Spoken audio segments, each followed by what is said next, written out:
Well, hey guys, I thought after this many episodes you might want to see the yard and the progress I've made up here. So come on, let's check it out.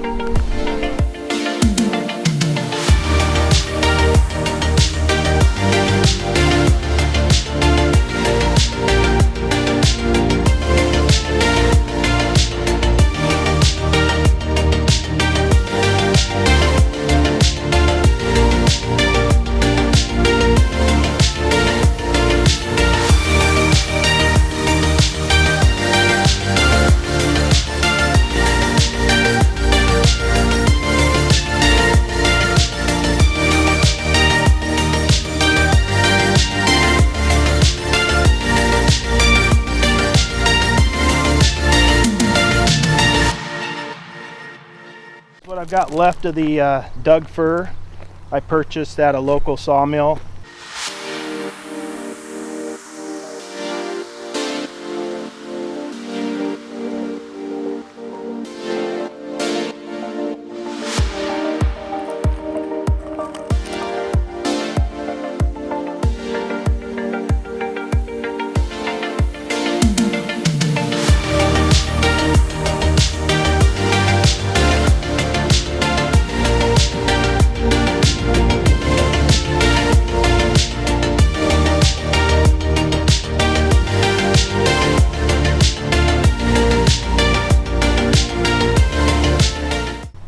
Down there they think, well, for anything over 22 inches is oversized for them. So luckily my sawmill will mill up to 30. So I'm getting a little low.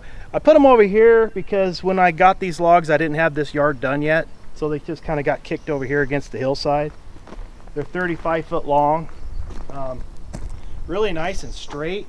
Good looking stuff. I've gone through most of it. That's all I got left. And as I'm cutting my lengths, usually I cut to 12.5 feet because that's the size of my dry kiln. I have this 8 foot left over on those logs, so I'm setting them here for now.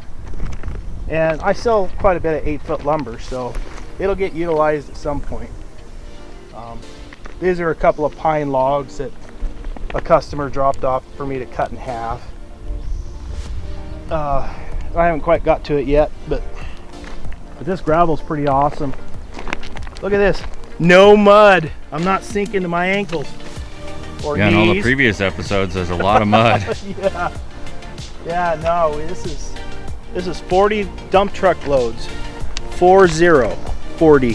How much is in a dump truck load? What is there? 8 yards? I believe there's 8 yards in that particular truck. I got a few orders sitting out here waiting for clients to pick up. I did not mill these. They want me to cut these down. I'm gonna cut some different lengths or different widths for them out of this material. Over here, I've got my blue stain pine.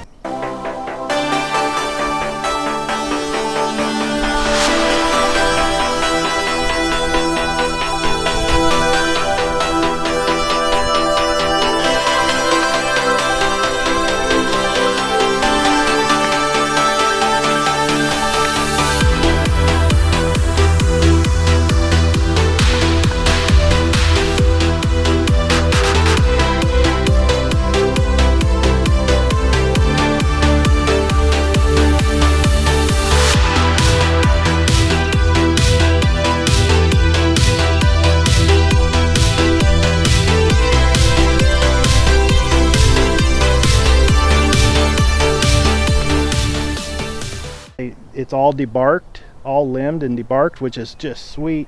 And they're just sitting out here.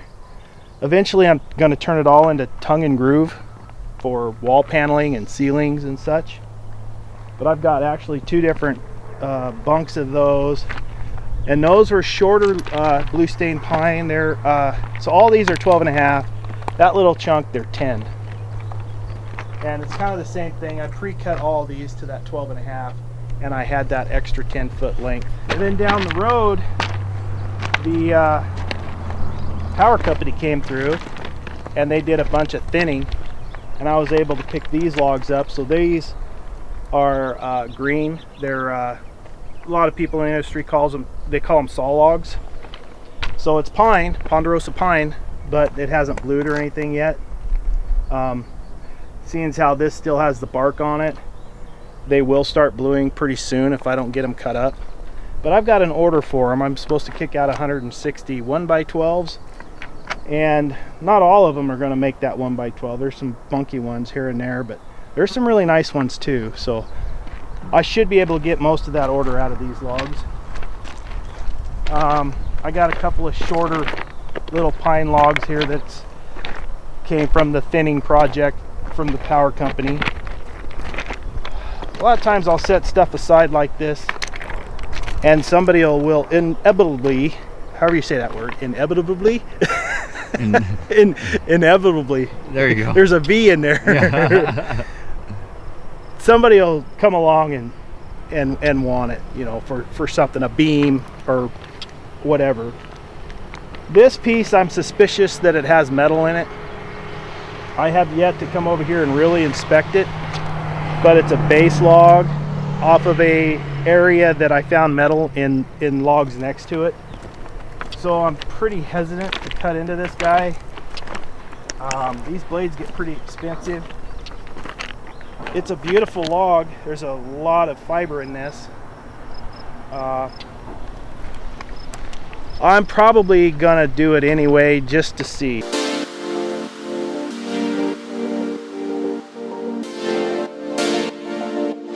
So down here is my middle tier, and I've got some log storage down here, and this is all black walnut, so I still have quite a good selection of black walnut.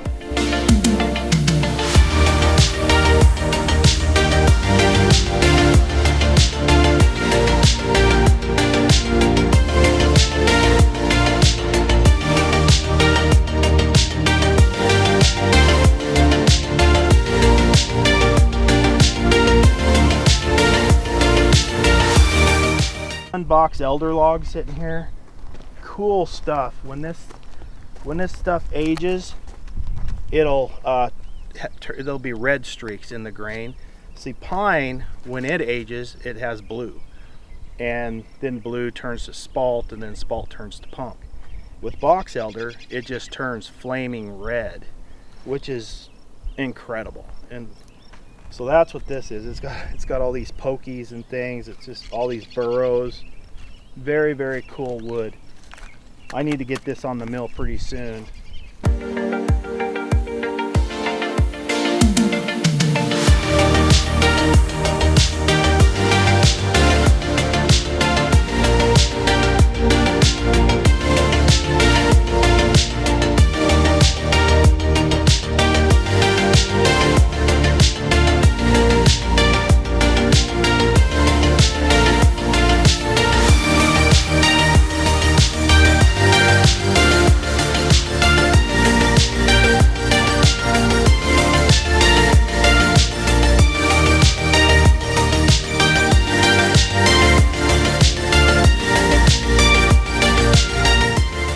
So this is my dry shed.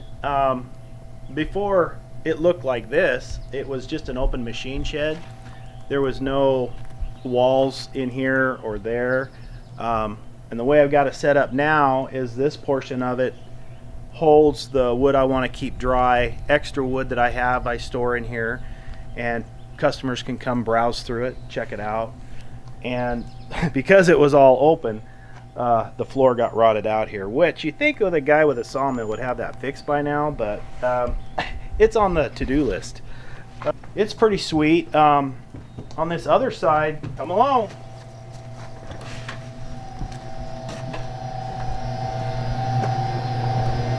My beautiful dry kiln shed. It'll crack a little bit and